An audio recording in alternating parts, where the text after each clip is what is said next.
লোকে হাসত, তাকে পাগল ভিখারিনী বলে। সেই বেরোল ডিএম সাহেবের স্ত্রী। আগে যা হলো কেউ ভাবতেও পারেনি। বন্ধুরা, এটি উত্তরপ্রদেশের রাজধানী লখনউয়ের একটি সত্য ঘটনা, যেখানে সেই সময় জেলার ডিএম পদে কর্মরত ছিলেন বিকাশ। নামের মতোই তার কাজও ছিল উন্নয়নের সাথে যুক্ত। সৎ, কঠোর, নিয়ম মেনে চলা এক অফিসার। শহরে কোনো বড় সিদ্ধান্ত হলে লোকেরা বলতো ডিএম সাহেব বলেছেন মানেই তা চূড়ান্ত। কিন্তু সেই লখনউয়ের রাস্তায় আরও একটি গল্প চলছিল, যা কেউ শুনতেই চাইত না। হজরতগঞ্জের সেই ভিড়ভাড় রাস্তায়, যেখানে দিনরাত গাড়ি থামত না, সেখানেই ফুটপাতের কোণে বসে থাকত এক মহিলা। ছেঁড়া পুরনো কাপড়, উস্কো খুস্কো চুল, ধুলো মাখা মুখ। কখনো হা হা করে হাসত, কখনো আবার হঠাৎ কাঁদতে শুরু করত। লোকে তাকে দেখে হাসত, কেউ কয়েন ছুড়ে দিত, কেউ দূর থেকে চেঁচাত, আরে সরো, পাগল ভিখারিনী এসে গেছে। কিছু ছেলে মোবাইল বের করে ভিডিও বানাত, মহিলার সামনে অদ্ভুত অদ্ভুত আওয়াজ করত, যাতে সে আরও বেশি কষ্ট পায়। সেই মহিলা বেশিরভাগ সময় চুপ থাকত, কিন্তু মাঝে মাঝে রাস্তার দিকে তাকিয়ে একই কথা বিড়বিড় করত, সাহেব, আপনি বলেছিলেন না আমাকে নিতে আসবেন? তার গলায় যন্ত্রণা ছিল, কিন্তু শোনার মতো কেউ ছিল না। মানুষের কাছে সে ছিল স্রেফ এক পাগল, এমন এক মহিলা যাকে দেখে নিজের সন্তানদের সরিয়ে নেওয়া উচিত। প্রতিদিন ঠিক সকাল 9টায় সেই মহিলা উঠত, নিজের ছেঁড়া ঝোলাটি সামলে পায়ে হেঁটে রওনা দিত কালেক্টরেটের দিকে। গেটের বাইরে গিয়ে বসে থাকত। গার্ডরা তাকে অনেকবার তাড়িয়ে দিত, অনেকবার বকাবকি করত, কখনো কখনো ধাক্কাও দিয়ে দিত। কিন্তু পরের দিন সে আবার সেখানেই থাকত। গার্ডরা নিজেদের মধ্যে বলতো, এই পাগলটা রোজ চলে আসে, মনে হয় কালেক্টরেটই এর ঘর। সেই কালেক্টরেটের ভেতরে বিকাশ নিজের দপ্তরে বসে ফাইল দেখছিল। একের পর এক মিটিং, অভিযোগ, আদেশ। বাইরে থেকে দেখে লোকেদের মনে হতো তার কাছে সব কিছু আছে, মর্যাদা, শক্তি, সম্মান। কিন্তু ভেতর ভেতর তার মন প্রতিদিন একটু একটু করে মরে যাচ্ছিল। রাতে যখন সে সরকারি বাংলোয় একা বসত, তখন ঘরের নীরবতা তাকে কামড়াতে আসত। অনেক বছর হয়ে গিয়েছিল, বাড়িতে কারও পায়ের শব্দ শোনা যায়নি। সেই দিনটি কিছু আলাদা ছিল। কালেক্টরেটের বাইরে হঠাৎ শোরগোল শুরু হলো, গার্ডরা চেঁচাতে লাগল। বিকাশ জানলা দিয়ে বাইরে দেখল, সেই মহিলা, সেই পাগল ভিখারিনী, এবার রাস্তা পার হয়ে সরাসরি গেটের সামনে দাঁড়িয়েছিল। তার চোখে অদ্ভুত এক অস্থিরতা ছিল, যেন কারো অপেক্ষা শেষ হতে চলেছে। বিকাশের সরকারি গাড়ি গেট দিয়ে বাইরে বেরোল। ড্রাইভার ব্রেক মারল, কারণ মহিলাটি হঠাৎ গাড়ির সামনে চলে এসেছিল। আশেপাশে ভিড় জমে গেল। কেউ চেঁচালো, আরে সরাও একে, পাগল! ড্রাইভার গাড়ি থেকে নেমে রেগে বলল, মরতে চাস নাকি? সর এখান থেকে। বিকাশ কাঁচ নিচে নামালো। সে কিছু বলতে যাচ্ছিল, ঠিক তখনই তার নজর ওই মহিলার মুখের ওপর পড়ল। ধুলো মাখা মুখ, উস্কো খুস্কো চুল, কিন্তু চোখ দুটো সেই একই চোখ। এক পলকের জন্য তার মনে হলো পায়ের তলার মাটি সরে গেছে। তার বুক ধরফড় করতে লাগল, নিঃশ্বাস আটকে গেল। মহিলাটি গাড়ির কাছে এলো, তার ঠোঁট কাঁপছিল। সে ধীরে ধীরে বলল, বিকাশ, তুমি এসে গেছ? ওই নাম, এই নাম অন্য কেউ জানত না। ভিড় স্তব্ধ হয়ে গেল। ড্রাইভার অবাক হয়ে ডিএমের দিকে তাকালো। বিকাশের হাত কাঁপছিল। সে গাড়ি থেকে নামল, তার আওয়াজ গলায় আটকে গেল। তুমি এই নাম কিভাবে জানলে? মহিলাটি হঠাৎ কেঁদে ফেলল, যেন বছরের পর বছর ধরে জমানো যন্ত্রণা উথলে উঠল। আমি রোজ এখানে আসি, সবাই হাসে, কেউ চেনে না, কিন্তু আমি জানতাম তুমি আসবে। বিকাশের চোখের সামনে অতীত ভেসে উঠল, কলেজের দিনগুলো, সেই হাসি, সেই স্বপ্ন, সেই প্রতিশ্রুতি। ওই মহিলা কখনো এমন ছিল না। সে শিক্ষিত ছিল, বুদ্ধিমতী ছিল, তার সবচেয়ে বড় শক্তি ছিল। কিন্তু আজ সে রাস্তায় দাঁড়িয়েছিল, আর লোকে তামাশা দেখছিল। ভিড়ের মধ্যে থেকে কেউ বলল, ডিএম সাহেব, এটা পাগল, রোজ নাটক করে। কেউ হেসে বলল, মনে হয় আজ নতুন শিকার পেয়েছে। বিকাশ ঘুরে ভিড়ের দিকে তাকালো। তার চোখে প্রথমবার রাগের বদলে লজ্জা ছিল। সে দীর্ঘশ্বাস ফেলে বলল, সবাই পিছিয়ে যান। সে তার গার্ডকে ইশারা করল, একে জল দাও, আর কেউ যদি গায়ে হাত দেয় তবে ভালো হবে না। লোকে অবাক হয়ে দেখছিল, যে পাগল ভিখারিনীকে রোজ লাথি ঝাঁটা জুটত, আজ তার জন্যই ডিএম সাহেব নিজে দাঁড়িয়েছিলেন। মহিলাটি জল খেতে খেতে বিকাশের দিকে তাকিয়ে রইল, যেন বিশ্বাস করার চেষ্টা করছে যে এটা স্বপ্ন নয়। বিকাশ নিচু গলায় জিজ্ঞাসা করল, তুমি এখানে কবে থেকে আছো? মহিলাটি আঙুলে গুনে বলল, অনেক বছর। প্রতিদিন তুমি বলেছিলে না ফিরে আসবে? সেই মুহূর্তে বিকাশের বুক ফেটে গেল।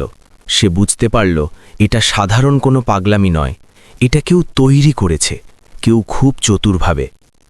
বিকাশ নিজের গাড়ির দিকে তাকালো, তারপর মহিলার দিকে।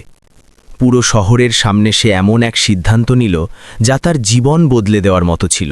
সে গার্ডকে বলল, একে আমার সাথে বাংলায় পাঠাও। ভিড়ের মধ্যে ফিসফাস শুরু হলো।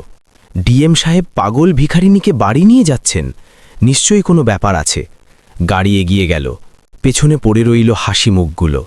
কিন্তু কারোর ধারণা ছিল না যে মহিলাকে তারা পাগল বলছিল, সে তাদের চিন্তার চেয়েও অনেক বেশি সজ্ঞানে ছিল। গাড়ির ভেতরে মহিলা চুপচাপ বসেছিল, জানলা দিয়ে বাইরে তাকাচ্ছিল, আর বিকাশ তাকে আর চোখে দেখছিল। প্রতিটি মুহূর্ত তার বুকের ওপর হাতুড়ির মতো আঘাত করছিল। তার ভয় ছিল, ভয় এই যে যদি এর পরিচয় সত্যিই তাই বেরোয় যা তার মনে হচ্ছে, তবে তার পুরো অতীত, তার পুরো সিস্টেম সব কেঁপে যাবে। আর সেই নিস্তব্ধ গাড়িতে লখনউয়ের রাস্তার মাঝখানে এমন এক সত্য সফর করছিল যা খুব শীঘ্রই পুরো শহরকে নাড়িয়ে দিতে চলেছিল। যাকে লোকে পাগল ভিখারিনী বলে হাসত, তার গল্প কেবল শুরু হয়েছিল মাত্র। গাড়ি যখন ডিএম বাংলোর গেট দিয়ে ভেতরে ঢুকল, তখন সন্ধে নেমে এসেছে। নিরাপত্তারক্ষীরা অবাক ছিল। তারা আগে কখনো ডিএম সাহেবকে কোনো ভিখারিনীকে এভাবে নিজের সাথে আনতে দেখেনি। গাড়ি থামল, দরজা খুলল। মহিলা ধীরে ধীরে নামল। তার পা টলছিল, যেন সে অন্য কোনো পৃথিবী থেকে এখানে এসেছে। চারদিকে সবুজ গাছপালা, উঁচু দেওয়াল, নিস্তব্ধতা। সে চারদিকে দেখল এবং হঠাৎ তার মুখে ভয় ফুটে উঠল। এটা কোথায় চলে এলাম? সে কাঁপা গলায় জিজ্ঞাসা করল। বিকাশ প্রথমবার খুব নরম সুরে বলল, ভয় পেও না, এখানে কেউ তোমাকে কিছু বলবে না। তার মুখ থেকে ভয় পেও না শুনে মহিলা কিছু মুহূর্ত চুপ রইল। তারপর যেন কোনো পুরনো স্মৃতি তাকে স্পর্শ করল। সে মাটিতেই বসে পড়ল, দু হাতে মাথা চেপে ধরল। চেঁচিও না, আমি ভুল নই, আমাকে মেরো না। বিকাশের বুকের ভেতর কিছু একটা ভেঙে গেল। সে গার্ডদের ইশারা করল দূরে থাকতে। তারপর ধীরে ধীরে তার পাশে বসে পড়ল। একজন ডিএম মাটিতে একজন পাগল বলে পরিচিত মহিলার পাশে বসে আছেন। যদি কেউ দেখে ফেলত, তবে পরের দিন খবরের শিরোনাম হয়ে যেত। কিন্তু সেই মুহূর্তে তার কারোর পরোয়া ছিল না। তোমাকে কেউ মারবে না, সে নিচু গলায় বলল। আমি আছি তো। মহিলাটি তার দিকে তাকাতে লাগল। তার চোখে বিভ্রান্তি ছিল, ভয় ছিল, এবং কোথাও অনেক গভীরে এক চেনার দ্যুতিও ছিল। তুমি সত্যি আছো, নাকি আমি স্বপ্ন দেখছি? বিকাশ জবাব দিতে পারল না। তার সামনে শুধু একজন অফিসার ছিল না, বরং একজন স্বামী ছিল যে বছরের পর বছর আগে নিজের স্ত্রীকে হারিয়ে ফেলেছিল। তাকে বাংলোর ভেতরে নিয়ে যাওয়া হলো। পরিচারিকাকে পরিষ্কার কাপড় আনতে বলা হলো, খাবার তৈরি করানো হলো। কিন্তু পরিচারিকা তার কাছে আসতেই মহিলা আতঙ্কিত হয়ে উঠল। না না, ওষুধ দিও না, আমাকে আবার ঘুম পাড়িয়ে দেবে। সে চিৎকার করে কাঁদতে লাগল। বিকাশ সবাইকে বাইরে পাঠিয়ে দিল। নিজে জলের গ্লাস নিয়ে এলো। কোনো ওষুধ নেই, শুধু জল। সে গ্লাস ধরার আগে অনেকবার বিকাশের মুখ দেখল, যেন বিশ্বাস করার চেষ্টা করছে যে এটি সেই মানুষটিই কিনা। তারপর সে জল খেল। কিছুক্ষণ পর তার নিঃশ্বাস একটু স্বাভাবিক হলো। তোমার মনে আছে আমরা কোথায় দেখা করেছিলাম? বিকাশ খুব সাবধানে জিজ্ঞাসা করল। মহিলাটি চুপ রইল। তারপর হঠাৎ বলল, লাইব্রেরি। বিকাশের চোখ জলে ভরে এলো। স্মৃতিগুলো একের পর এক সামনে আসতে লাগল। কলেজের দিনগুলো, বইয়ের মাঝে দাঁড়িয়ে থাকা সেই মেয়েটি, সাধারণ পোশাকে কিন্তু চোখে আকাশ ছোঁয়া স্বপ্ন। সে তর্ক করত, হাসত, আর বলতো, তুমি অফিসার হবে, কিন্তু মানুষ থাকতে ভুলো না। সেই মেয়েটি আজ তার সামনে বসেছিল, কিন্তু পুরোপুরি ভেঙে চুরমার হয়ে। তারপর কি হলো? বিকাশ জিজ্ঞাসা করল। সে জানলার দিকে তাকাতে লাগল। তুমি চলে গিয়েছিলে, ট্রেনিং, তারপর নতুন পোস্টিং, বড় বড় লোক আসতে লাগলো, সব খুব ভয়ানক ছিল। তার গলা হঠাৎ কাঁপতে লাগল। তারা বলেছিল, যদি তুমি বেশি সৎ হও তবে তোমার চোট লাগবে, আগে আমার, তারপর তোমার। বিকাশের মুঠো শক্ত হয়ে গেল। এক রাতে সে বলতে বলতে থেমে গেল। তারপর হঠাৎ নিজের কান ঢেকে নিল। না, ওই রাত নয়, ওটা খুব অন্ধকার ছিল। বিকাশ বুঝতে পারল যে জোর করে মনে করানো বিপজ্জনক হবে, কিন্তু এটুকু পরিষ্কার হয়ে গিয়েছিল যে এটা পাগলামি ছিল না, এটা গভীর মানসিক আঘাত বা ট্রমা ছিল। কেউ খুব ভেবেচিন্তে তার দুনিয়া ভেঙে দিয়েছিল। রাতে ডাক্তার ডাকা হলো। বিশ্বস্ত ব্যক্তিগত ডাক্তার প্রাথমিক পরীক্ষার পর বিকাশকে আলাদা ডেকে নিয়ে বললেন, এর মানসিক ভারসাম্য জন্মগত বা নিজে থেকে বিগড়ায়নি। এটি দীর্ঘ সময় ধরে দেওয়া ওষুধ, ভয় এবং নির্যাতনের ফল। কেউ একে ইচ্ছে করে ভেঙেছে। বিকাশের কানে যেন কান ফাটা আওয়াজ হতে লাগল। ইচ্ছে করে? তার মানে ওটা দুর্ঘটনা ছিল না, ওটা ষড়যন্ত্র ছিল। পরের কয়েকদিন ওই মহিলা বাংলোতেই রইল। কখনো শান্ত, কখনো হঠাৎ আতঙ্কিত হয়ে যেত। কখনো কখনো সে রাতে উঠে দরজার কাছে দাঁড়িয়ে থাকত, যেন পালিয়ে যেতে চায়। বিকাশ প্রতিবার নিজে গিয়ে তাকে বোঝাত। ধীরে ধীরে সে কথা বলা শুরু করল। ভাঙা ভাঙা স্মৃতি, অসম্পূর্ণ বাক্য। তারা বলেছিল তোমাকে মিথ্যে মামলায় ফাঁসিয়ে দেবে, আমার থেকে কাগজে সই করালো, তারপর ইঞ্জেকশন, ঘুম, অন্ধকার ঘর। প্রতিটি কথা বিকাশের ভেতরে আগুনের মতো জ্বলতে লাগল। এদিকে শহরে গুজব ছড়িয়ে পড়েছিল। ডিএম সাহেব কোনো এক মহিলাকে লুকিয়ে রেখেছেন। কিছু নেতা মুচকি হাসতে লাগলেন, কিছু অফিসার সতর্ক হয়ে গেলেন। সিস্টেম বা শাসন ব্যবস্থা ভয় পেতে শুরু করেছিল। একদিন সেই মহিলা আয়নার সামনে দাঁড়িয়েছিল। সে পরিষ্কার কাপড় পরেছিল, চুল একটু গোছানো ছিল। হঠাৎ সে আয়নায় নিজেকে দেখল আর ফুপিয়ে কেঁদে উঠল। এটা আমি নই, আমি এমন ছিলাম না। বিকাশ প্রথমবার তার কাঁধে হাত রাখল। তুমি সেই একই আছো, শুধু ক্ষতবিক্ষত হয়ে গেছ। সে নিচু গলায় জিজ্ঞাসা করল, আমি যদি ঠিক হয়ে যাই তবে কি মানুষ আমার কাছে ক্ষমা চাইবে? বিকাশ কিছু মুহূর্ত চুপ থেকে বলল, হয়তো না, কিন্তু সত্য অবশ্যই ক্ষমা চাইয়ে নেবে। সেই রাতে বিকাশ ফাইলগুলো বের করল। পুরনো বদলি অর্ডার, হুমকি দেওয়া চিঠি, বন্ধ হয়ে যাওয়া মামলা। সে পরিষ্কার দেখতে পাচ্ছিল কে কবে কিভাবে তার স্ত্রীকে লক্ষ্য বানিয়েছিল। আর সেই ঘরে, যেখানে একজন মহিলা ধীরে ধীরে নিজের পরিচয় মনে করার চেষ্টা করছিল, সেখানেই একজন ডিএম ঠিক করে নিয়েছিলেন, এখনই লড়াই শুধু তার পদের লড়াই নয়, এখনই লড়াই সেই মহিলার যাকে লোকে পাগল ভিখারিনী বলে হাসত। পরের দিন সকালে লখনৌয়ের বাতাসে কিছু একটা বদল অনুভব করা যাচ্ছিল। কালেক্টরেটের করিডোরে সেই একই ব্যস্ততা ছিল, ফাইলের আওয়াজ, কিন্তু বিকাশের ভেতরে তুফান বইছিল। সারা রাত সে ঘুমাতে পারেনি। তার চোখের সামনে বারবার সেই মুখটা আসছিল, ভীত, ভাঙা এবং তবুও কোথাও গভীরে নিজের পুরনো পরিচয় খুঁজে ফেরা। সেই মহিলা এখন বাংলোর একটি ঘরে থাকত। দরজায় তালা ছিল না, কিন্তু ভয় যেন তার চারদিকে দেওয়াল তুলে দিয়েছিল। সকাল সকাল সে উঠে জানলার কাছে বসে থাকত এবং বাইরের প্রতিটি শব্দে চমকে উঠত। যখন পরিচারিকা নাস্তা নিয়ে আসত, তখন সে আগে তার চোখের দিকে তাকাত, যেন পরীক্ষা করছে যে সামনের জন শত্রু কিনা। বিকাশ রোজ অফিসে যাওয়ার আগে তার সাথে দেখা করতে যেত। বেশি প্রশ্ন করত না, শুধু পাশে থাকত। কখনো কখনো চুপচাপ সামনের চেয়ারে বসে থাকত। সে জানত ভরসা আদেশ দিয়ে নয়, সময় দিয়ে তৈরি হয়। সেই দিন ডাক্তারের দ্বিতীয় রিপোর্ট এলো। পরিষ্কার লেখা ছিল, রোগীর অবস্থার উন্নতি সম্ভব যদি নিরাপদ পরিবেশ এবং সঠিক চিকিৎসা পাওয়া যায়। মানসিক অসুস্থতা স্থায়ী নয়। বিকাশ রিপোর্টটি পড়ল এবং প্রথমবার তার মুখে আশার রেখা ফুটে উঠল। এর অর্থ ছিল সে ফিরে আসতে পারে, পুরোপুরি নয়, কিন্তু অনেকটা। কিন্তু প্রতিটি আশার সাথে বিপদও বাড়ছিল। কালেক্টরেটে হঠাৎ ভিজিট শুরু হলো। সচিবালয় থেকে ফোন, পুরনো চেনা অফিসারদের আনুষ্ঠানিক হাসি। কেউ সরাসরি কিছু জিজ্ঞাসা করছিল না, কিন্তু প্রতিটি প্রশ্নের পেছনে একটা সন্দেহ লুকিয়েছিল। শুনলাম আপনি খুব চাপে আছেন বিকাশজি, বাড়িতে সব ঠিক আছে তো?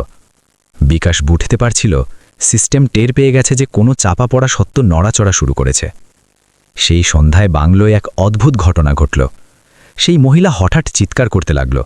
চাকররা দৌড়ে এলো, বিকাশও ছুটে গেল।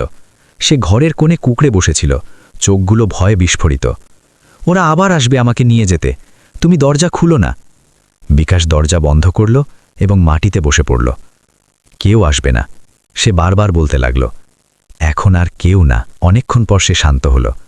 তারপর হঠাৎ বলল, যদি ওরা তোমাকেও মেরে ফেলে তবে? বিকাশ প্রথমবার চুপ করে থাকল না। সে সরাসরি বলল, তবে অন্তত সত্য বেঁচে থাকবে। সেই রাতে সে সিদ্ধান্ত নিল, এখন সে আর চুপ করে থাকবে না। পরের দিনই সে পুরনো মামলাগুলো আবার খোলার নির্দেশ দিল। সেই মামলাগুলো যা বছরের পর বছর আগে প্রমাণের অভাবে বন্ধ করে দেওয়া হয়েছিল। জমি মাফিয়া, ভুয়ো এনকাউন্টার, ওষুধ সরবরাহের ঠিকা। যেমন যেমন পর্দা সরতে লাগলো, নামগুলো সামনে আসতে লাগলো। বড় নাম, অনেক বড়, শহরে চাঞ্চল্য ছড়িয়ে পড়ল। মিডিয়া শুধু এটুকুই জানল যে ডিএম সাহেব হঠাৎ পুরনো মামলাগুলোতে নিজে আগ্রহ দেখাচ্ছেন। নেতাদের ফোন আসতে লাগলো, এত পুরনো কথা খুঁড়ে বের করার দরকার কি? শান্ত থাকুন বিকাশজি, সিস্টেম এভাবেই চলে। কিন্তু এবার সিস্টেম পাল্টা জবাব পাচ্ছিল। ওদিকে বাংলোয় সেই মহিলা ধীরে ধীরে বদলাচ্ছিল। কখনো কখনো সে নিজে আয়নার সামনে দাঁড়িয়ে নিজের চুল গোছানোর চেষ্টা করত, কখনো পুরনো শব্দ মনে পড়ে যেত। একদিন সে হঠাৎ বলল, তুমি সাদা শার্ট পছন্দ করতে যখন আমি পড়তাম। বিকাশের চোখ জলে ভরে এলো, সে শুধু মাথা নাড়াতে পারল। এক রাতে সে পরিষ্কার গলায় বলল, কোনো তোতলামি ছাড়াই, তারা আমাকে মারেনি, কারণ তারা চেয়েছিল আমি বেঁচে থাকি পাগল হয়ে। এই বাক্যটি শোনা মাত্রই বিকাশ বুঝে গেল এখন সে সত্য বলার মতো অবস্থায় আসছে। কিন্তু বিপদও ঠিক ততটাই দ্রুত বাড়ছিল। একদিন কালেক্টরেট থেকে ফেরার সময় বিকাশের গাড়ি দুর্ঘটনার কবলে পড়তে পড়তে বাঁচল। ড্রাইভার শেষ মুহূর্তে ব্রেক মারল, পেছন থেকে আসা বাইকটি মাটিতে পড়ে গেল। বাইক আরোহী উঠে পালিয়ে গেল। নম্বর প্লেটটি জাল ছিল। বিকাশের কাছে বার্তা পরিষ্কার ছিল। সেই রাতে সে বাংলোর নিরাপত্তা বাড়িয়ে দিল। কাউকে জানালো না যে ওই মহিলা কে, এমনকি নিজের সবচেয়ে বিশ্বস্ত অফিসারদেরও না। কিন্তু কিছু কথা চাপা থাকে না।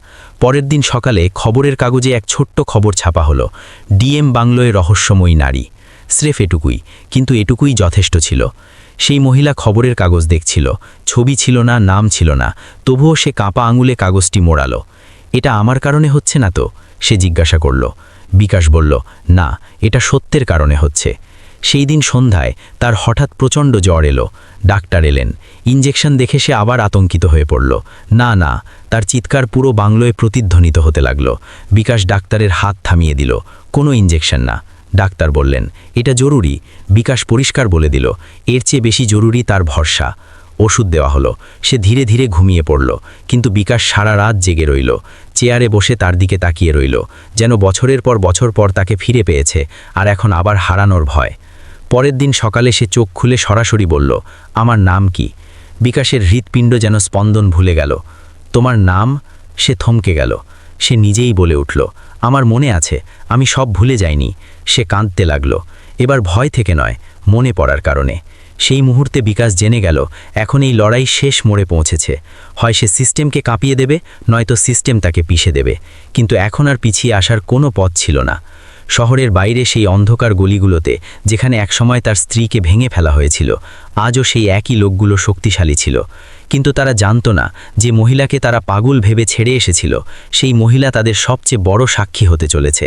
আর সেই ঘরে, যেখানে একসময় ভয় বাস করত, এখন এক মহিলা বসেছিল যে প্রথমবার পুরোপুরি সজ্ঞানে বলল, যদি আমার কিছু হয়ে যায় তবে সত্যকে থামিও না। বিকাশ তার দিকে তাকালো। তার কণ্ঠে কোনো অফিসার ছিল না, শুধু একজন স্বামী ছিল। কিছু হবে না, সে বলল, এখন সবাইকে সত্যের মুখোমুখি হতে হবে। ভোরের প্রথম আলো যখন ডিএম বাংলোর বারান্দায় পড়ল, সেই মহিলা দীর্ঘক্ষণ সেদিকে তাকিয়ে রইল, যেন আলোকে মনে করার চেষ্টা করছে। সারা রাত জ্বরের পর তার অবস্থা এখন স্থিতিশীল ছিল, চোখে ক্লান্তি ছিল, কিন্তু ভয় এখন আর ততটা ছিল না। বিকাশ চেয়ারে বসে ফাইল দেখছিল, কিন্তু আসলে তার নজর বারবার তার দিকেই যাচ্ছিল। প্রতিটা নিঃশ্বাসের সাথে তার মনে হচ্ছিল আজ বড় কিছু হতে চলেছে। ফোন বাজল। ওপাশ থেকে খুব ঠান্ডা এক আওয়াজ এলো, বিকাশজি, ওপর থেকে আদেশ এসেছে, আপনাকে আজই বদলির জন্য তৈরি থাকতে হবে। বিকাশ এক মুহূর্ত চুপ থেকে বলল, আদেশটি লিখিত আকারে পাঠিয়ে দিন। ফোন কেটে গেল। তার আন্দাজ ছিলই, যেমনই সত্য সামনে আসতে শুরু করলো, সিস্টেম নিজের ঢাল তৈরি করে নিল। সে ফাইল বন্ধ করল, উঠে সেই ঘরে গেল যেখানে ওই মহিলা বসেছিল। সে বিকাশের দিকে তাকিয়ে হালকা হাসল, এমন এক হাসি যা বহু বছর পর ফিরে এসেছে। আজ আমার সব মনে পড়ছে। সে বলল, নাম, মুখ, সেই হাসপাতাল, সেই ঘরগুলো। বিকাশ চেয়ার টেনে বসল।